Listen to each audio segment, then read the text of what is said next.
Good morning. Good morning. Hey, it's Bertram, and welcome to the Renown Career Report. So, I think we'll be changing it up a little bit. I think what we'll start doing is not just including this to have, let's say, more career related or job related openings, but just probably more speak about more day in the life of what's going on over here at Renown Talent, as well as, let's say, we have speaking engagements or we're growing our team or there are other things we're getting into. We'll probably utilize this Monday session for that.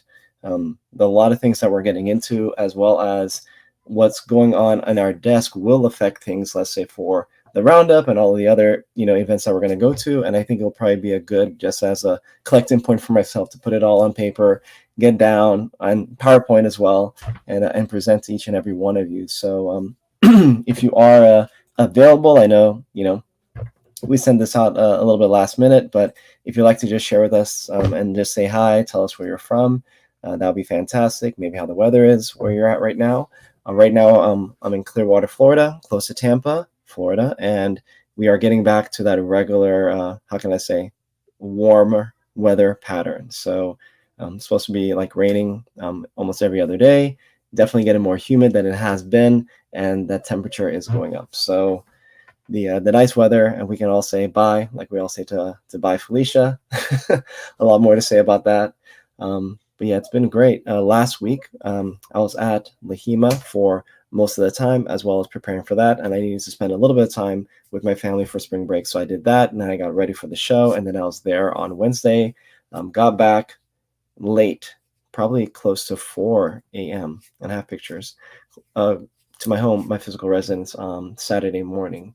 But then, of course, the kids wanted to do things. Dad's back home. Yesterday, went to church, went to a theme park. So, been very busy. Excuse my voice, but yeah, it's been crazy. It's been wild. The show last week. So, one thing that you may or may not know that I do at times is I speak, or whenever I'm invited to speak, I'll definitely take the chance or the opportunity to do that. And last week I was at LHIMA. So day one, Wednesday, they only had 2 or 3 sessions in the main area. And that was fantastic. But that was just like for me to kind of like get to know who's there and just kind of like, network, right? So I was like kind of like looking and trying to see who's there and all these kinds of things. But on day 2, for me, it was like, Bertram, you caught up with all your old friends and people that fantastic. Let's go out and meet new people. So from day 2, from the breakfast time, I'm talking like 7 o'clock in the morning. I was there down ready for breakfast, 7 o'clock in Louisiana, 8 Eastern. So I was ready for breakfast, and I was just started talking to people, whether that be in the breakfast area that they had the conference, or when I went upstairs, when I caught somebody in the hall or on the way to the restroom or out of the restroom, in between sessions, and I was trying my best, as well as we have a lot of things going on in terms of what Renown Talent is doing. So I was also spending some time on the phone. So from day 2, and I'll say from Thursday, extremely busy. Friday being day 3, definitely some people like the vendors, a lot of them were already either home or on the way home first thing that morning, and people started to leave. But Fridays, when I had my speaking session. So I had one that was dedicated for the student academy. We talked more about what it means to be somebody in the marketplace, where you can apply, how you can work with hire managers and recruiters and AI and all of that stuff. So that was that talk around 9:30 or so. And then I was introduced to somebody I'll tell you a little bit about in a second. And then I had the closeout session, and that was at 11:30 on Wednesday. Had a pretty decent crowd. A lot more people than I thought that were going to be there, and a lot of decision makers in the room. And I'm talking seniors and people that identify themselves as being involved in the HIM revenue cycle space for over 40 years. They were all sitting at a table. Crazy, right? We had like 5 to 6 of those young ladies. And then I'm talking like former presidents and decision makers and people that have been in the industry for probably an average 12 to 15. And I wasn't really expecting to get anything, but the Louisiana HEMA team definitely took care of me, and they appreciated me, and I appreciated them. And I told them, and somebody even said in the audience, they said, Bertram, you should have been here, or you should have spoke on day 1. And I said, I know, and they should have brought me out to day 1 to be out there and to represent and just bring the energy. And, I'm not knocking any speakers or anything, but I just know that our talk is very different. I just know with me having so many years in revenue cycle experience. It's awesome. Leveraging my relationships. I mean, I was even incorporating some people that I met and some people that I know. For example, some recent folks to the roundup, we had Rivka. She was there. She was not there in person, but she was there in spirit. She was a part of my presentation. Hey, I always talk about social media and how you can utilize that to getting jobs and opportunities. This person did it in 6 weeks, right?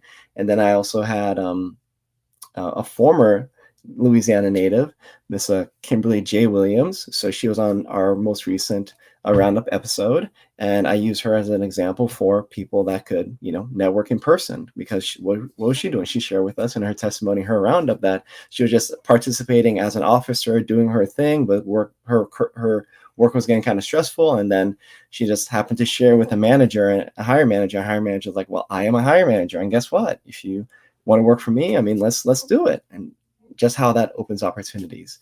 But you know what? Even though I've had that speech for around 4 or so years, and I have numerous people that said, "Bertram, I've used this and I've gotten a job within 2 weeks, and it's really been able to be helpful for them," I really feel the responsibility on myself to be able to offer more opportunities to entry-level candidates. Because me speaking, and let's say being in the rooms of dozens of people, sometimes I do these speaking events online and we have hundreds of people, I don't feel like we're really chipping away at the folks being able to get those opportunities. And the problem is not that they're not ready or they don't happen to have the strategies. What the issue is, we just don't have enough opportunities. You understand what I'm saying? What I'm saying is that it's not like, people are not trying to get, network their way into jobs and opportunities, but there aren't enough opportunities that will even consider them, because they're hitting the wall again, like I was doing for 3.5 years. You need to have experience. You need to have experience. So you know what? More about that. I mean, we're gonna be diving into that and see how Renown can be a real place for folks to consider for employment, no matter where their experience lies. But you know what? Until then, just stay tuned, because I'm telling you, the folks that are paying attention to whatever Renown Talent is doing, you will definitely be one of the first to benefit from that. Hey, Rose from Cold, Ohio. Feel free to come down. A lot of folks from Ohio moved down to Florida. I really appreciate you. And yeah, I mean, I think it's really amongst ourselves and everybody, right, to really be out there and see how we can help more people get these jobs and opportunities. So more on that to come. And I mean, I'm telling you, within the next week or so, you guys are going to start hearing some things, and Renown is going to blow up if it hasn't already. But I'm looking forward to it. All right, let's get into the career report, right? So recent career openings that we've had have been the Profi Coder. Those were filled, working with an AI company. I believe actually our most recent hire started today. Today was her first day because of the spring break. They delayed her, or they pushed out her start date. That's absolutely fine, but she starts today, so congratulations. And we also filled the outpatient coding role. But that's the thing. I need to really start getting into pipeline mode and getting people ready for opportunities, because what happens when they come, then boom, we need to get people in those slots, right? So really looking forward to that. And there are some additional people that I'm talking to. So the current openings that I'll say I'll have right now is, the IVR, or interventional radiology outpatient coder position, as well as the inpatient coder for the community hospital. I'll jump ahead. So for the inpatient coder community hospital, we feel like we actually might have found somebody. So I was at this conference, and as I mentioned, day 2 was definitely my chance to network and meet a lot more people. And on day 2, during the how can I say, during the, I think it's a president's reception. So they have food, a couple drink tickets for water and such, or Louisiana, what do they have? Iced tea, right? So I had my iced tea, and people didn't believe it was just iced tea, because iced tea can hide a lot of things. But I have my iced tea, pure iced tea. I actually do 50-50. I do sweet on sweet, and I mix that. That's sweet enough for me. And one of the folks I was talking to about things that we're planning to do here at Renown Talent, she was putting me through the ringer. She's like, "Bertram, and this, and what about this, and what about this?" And this issue and this process and this service line is so new, I didn't have all the answers. So I had to go back to my team first thing in the morning, right, to get those answers for her. But she walked in and she brought in somebody that was fantastic and just looking to learn more about, hey, Bertram, how can I market myself better for opportunities? And I was looking at this person's resume, and I'm like, what? you do all of this and you do all of this and you're going for what? And you want to do this? And where do you see yourself in 5 years and all of that stuff? And I'm like, you are probably the exact person that Renown is looking for, you know? And the thing, please understand, yes, you know, recruiter by trade, business owner by evolution of that process, whatever. But I do not usually go to conferences to recruit people, you know? If I wanted to recruit an inpatient coder, I was sitting next to an inpatient coder. And the funny thing is, I know her recruiter, who's now a business owner. So I was, I was lighting a fire under him. I was like, hey, guess who I'm sitting next to? And I said her name. And he texted her. He said, stay away from Bertram. That's a joke, of course. But he also told me, he said, hey, she's family. Like, I've known her from time to time. And, you know, I'm all about that. But you know what? It's nice for us to have that interaction because, you know what? Great people know great people. And not that anything's wrong with his organization, but maybe we'll have an opportunity to partner in the future or something that she's doing. She's been in the industry for over 20 years. And sad thing, she hasn't been at a conference in a very long time, you know, more than 10 years, I'll just say. And she was glad that she came. And she said she had a really good time and it was really great. And she said throughout all the sessions, it was really affordable and a great place for her to be able to get those CEs. And it was fantastic. But my whole point was, if I wanted to recruit inpatient coders, I'd be talking to that person like the whole time, right? But I don't go to conferences to recruit. I truly go just to add value, network, and see what's going on. Listen, right? Don't be the speaking point. And I would encourage each and every one of you, when you go to these conferences and these meetings, do not have an agenda. Just, if you have an agenda, your agenda is to learn and to serve. Find out who the decision makers are. What are they talking about? How you can partner, how you can help them. And just one of the quick, you know, if you saw the poll that I had on LinkedIn, and please search my activities and find that poll. I should write comments on it today so you can see it. But I'm just wondering, do we truly have a coder shortage? Because, you know, every company out there is hiring umpteen amount of inpatient coders and outpatient coders. And I'm wondering where they're coming from. And we all know the answer. It's Peter's taken from Paul, or Peter's paying for Paul, whichever way you want to say that analogy. But that's what it is. It is, hey, company A needs inpatient coders. And you know what they need to do? They need to hire, or they need to recruit, or whatever from this company. And whenever there's a company that's like not doing well, or they have a big layoff, or whatever the case is, it's like blood in the water for the sharks. Like my former self. I'm not there anymore, but like my former self. And that is what revenue cycle staffing has become. It has simply become, hey, I have an opening, so how can I try to get people from other companies? More money, more benefits, more opportunity, equity in the company. Like they'll explore all avenues. You know, it's happening again right now. We're seeing these 10 to 20 to 15 to $5,000 bonuses. But even if you pay $20,000 sign-on bonuses, you need to be with them for 2, 3, 4, 5 years, whatever.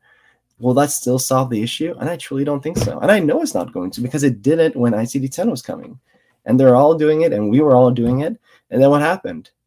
ICD-10 wasn't a big of a thing as we thought it was, and those bonuses went away. So the issue kind of solved itself, but we are getting into a place with a maturing population, just in America. The baby boomers are maturing, you know, it's okay. Recruiting as well. And we are not having and providing opportunities for folks to get that experience. We have a really big issue. I really think this is much bigger than a lot of people are thinking. And the staffing companies, quite honestly, they don't really recognize, or they're not tackling the issue. Why? Because their company's doing well. They're probably getting company bought out offers on a daily basis. Because now staffing is a big ticket item. And all the companies I think used to do the best in our industry, most of them have either been bought out, change management. So they're just serving their client base. They're not serving the communities. And that's where Renown is going to get them. Because you know how we're going to get you guys? We're going to catch up and surpass what you're doing. We're going to serve the communities. We're going to serve our clients. We're going to meet them where they need us, not our agenda. It's what are your needs? And hopefully our skill set and our staff meet your needs. But if not, how can we either bridge the gap or help you find somebody that can do that? That's what Renown Talent is really going to do. And that's what we have been doing. You know, it killed me for years. And I never talked about this publicly, but it killed me for years that I needed salespeople to help me build up my staffing arm of the business. But I had to help former colleagues and partners with their sales staff. It killed me, like, seriously. And you know what? I'll just pause right there. I appreciate it because we needed the revenue, and all money is good. I even talked to these guys today, and they have like umpteen amounts of coders working for them. And you know what they say, Bertram, if you get these perm deals, you try your best to fill them because revenue is revenue, right? All work is honorable. But when you need it, but you have to give what you need to somebody else, that's crazy.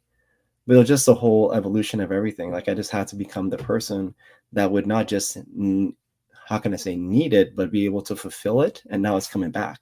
So when that person brought in this person that could code inpatient for us and all of these things, I was just floored because I wasn't talking to her and engaging with this professional for that. But she said, "Hey, Bertrand's probably good people. Maybe he can help you," and she was holding me accountable for that. So I'm excited. I'm looking forward to it. So the position is not filled just yet, but we are working on it. It could be closed by the end of the week. So that's just more of a heads up. So we probably don't have it as an urgent need on the inpatient. If you are urgently in need of an inpatient coding job, maybe we can work something out.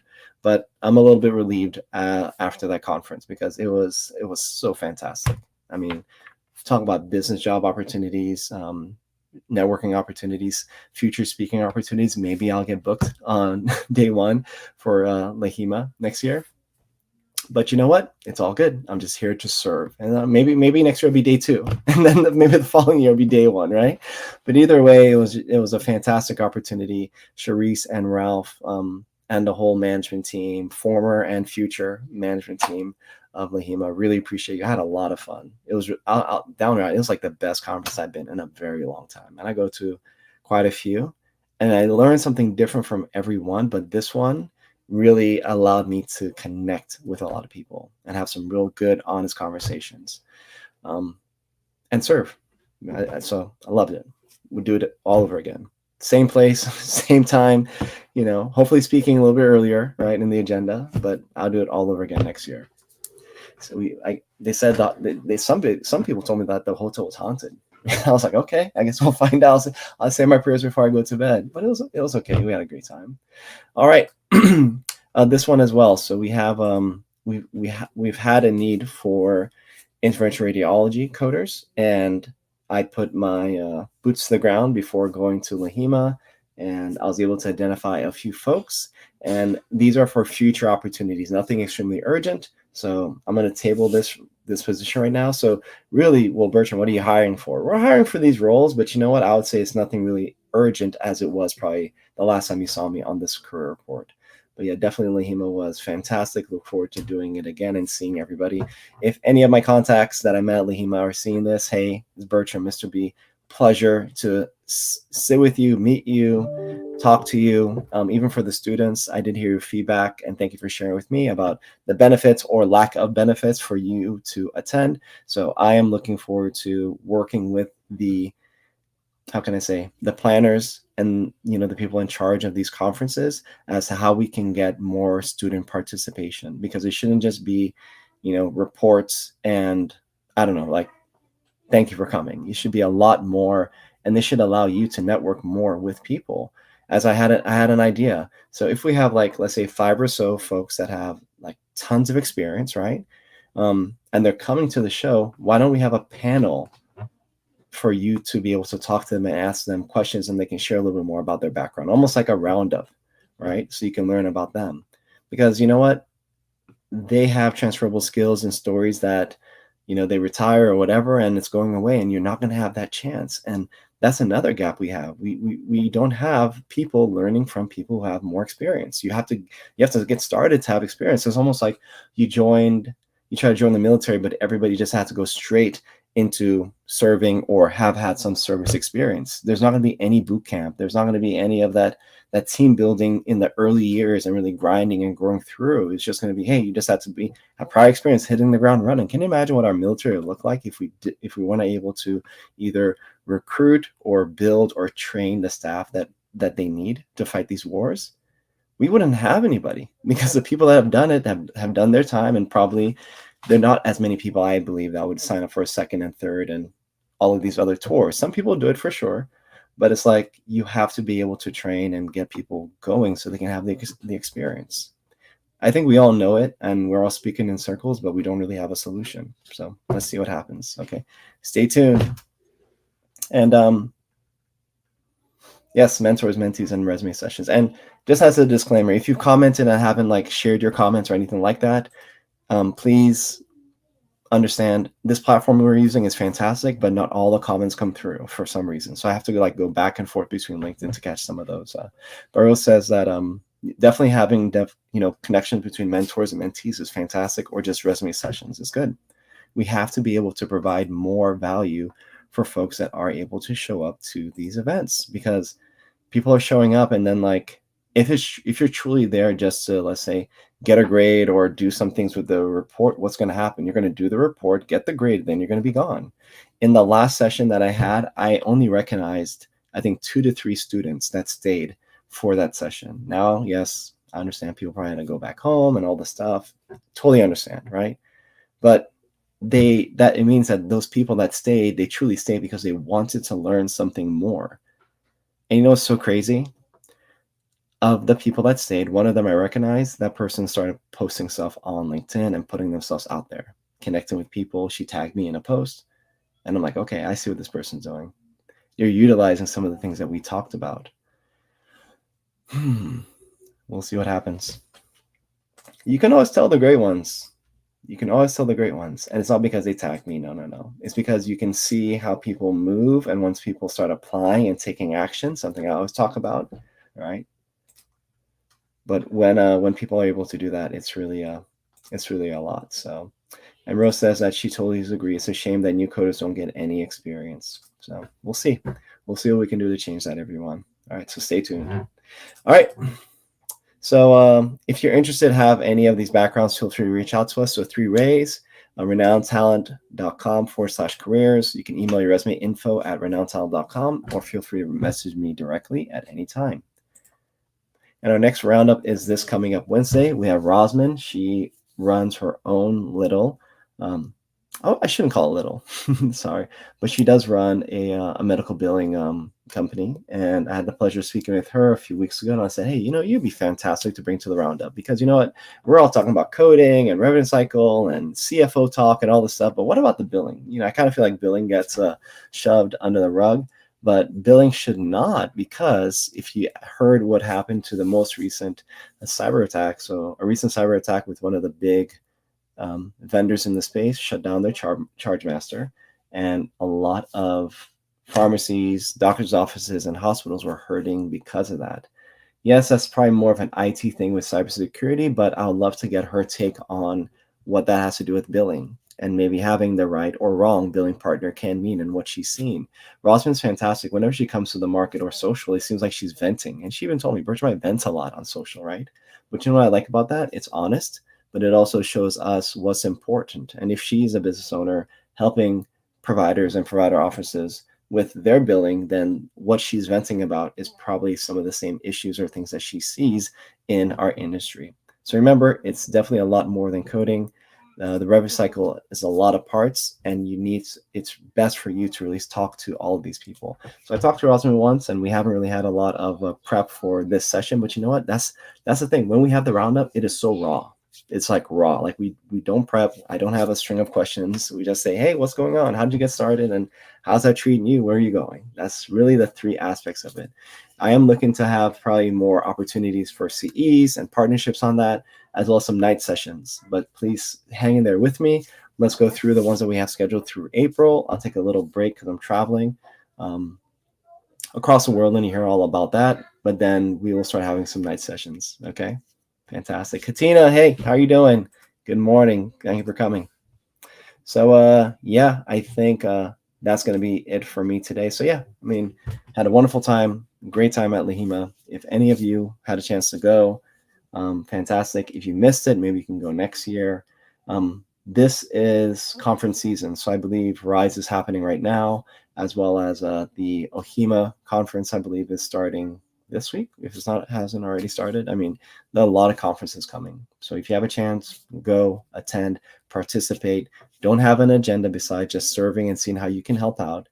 and just meet people. And hey, I saw somebody on LinkedIn, and introduce yourself and connect with them. And you don't even need a business card. Just go as yourself, and use your phone and use your LinkedIn and connect with people and take notes and talk to them about what's really bothering them. And just find any way that you can relate to these people, because that's really what it's all about.